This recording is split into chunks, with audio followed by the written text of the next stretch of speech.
Doctor Mohammad Yunus এমন একজন মহান ব্যক্তিত্ব যিনি একাধারে একজন নোবেল বিজয়ী, ব্যবসার দর্শন উদ্ভাবক এবং মানবিক মূল্যবোধের প্রতীক, যার মতো গ্লোবাল সেলিব্রিটি বাংলার ইতিহাসে গত ৯০ বছরে আর জন্ম নেয়নি। তিনি তার অসাধারণ কীর্তি ও সাফল্যের মাধ্যমে বিশ্বমঞ্চে আমাদের দেশের পরিচিতি বাড়িয়েছেন। তিনি এমন একজন ব্যক্তিত্ব যার কীর্তি শুধু বাংলাদেশে নয়, পুরো বিশ্বকে গর্বিত করেছে। কিন্তু অবাক করার মতো ব্যাপার হলো, আমাদের দেশের ৮৩% মানুষ জানেই না এই মহান ব্যক্তি সম্পর্কে। চলুন তার কিছু অনুপ্রেরণামূলক গল্প শোনাই। আমরা সবাই জানি নোবেল পুরস্কার পৃথিবীর সবচেয়ে সম্মানজনক, আর সম্মানসূচক হিসেবে নোবেলের পরের স্থানগুলোতে রয়েছে আমেরিকার প্রেসিডেন্সিয়াল অ্যাওয়ার্ড এবং কংগ্রেশনাল অ্যাওয়ার্ড। জানেন কি, পুরো বিশ্বের ইতিহাসে মাত্র ১২ জন এই ৩টি বিশ্বসেরা সম্মান পেয়েছেন, আর সেই ১২ জনের একজন হলেন আমাদের প্রিয় ডক্টর মোহাম্মদ ইউনূস। এই বিরল সম্মানের অধিকারী একজন বাংলাদেশি, এটি আমাদের জন্য পরম গর্বের বিষয়। আপনারা নিশ্চয়ই বিশ্ব ফুটবলের মহাতারকা লিওনেল মেসিকে চেনেন। যদি বলি একবার মেসি নিজে লাইনে দাঁড়িয়েছিলেন ডক্টর ইউনূসের সঙ্গে দেখা করবার জন্য, আপনার বিশ্বাস হবে? অবিশ্বাস্য হলেও সত্যি। এমন ঘটনাও তাকে নিয়ে গড়ে ওঠা বৈশ্বিক শ্রদ্ধার পরিচালক। অলিম্পিক গেমস পৃথিবীর সবচেয়ে সম্মানজনক প্রতিযোগিতাগুলোর একটি, আর ২০২০ সালের টোকিও অলিম্পিকে মশালবাহক ছিলেন আমাদেরই ডক্টর ইউনূস।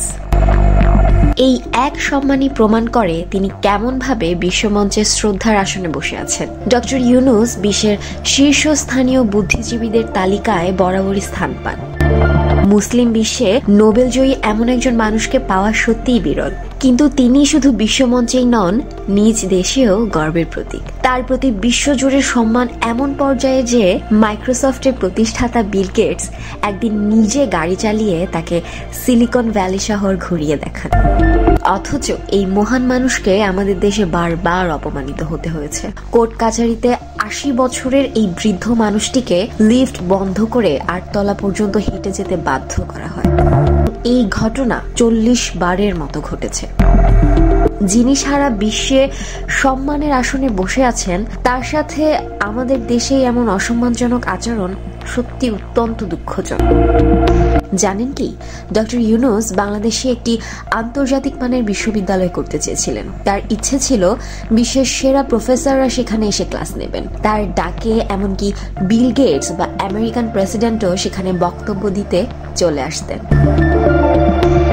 কিন্তু দুঃখজনকভাবে তাকে এই স্বপ্ন পূরণ করতে দেওয়া হয়নি। একজন জাতি হিসেবে আমরা তার অসাধারণ মেধা ও অবদানের সঠিক মূল্যায়ন করতে পারিনি।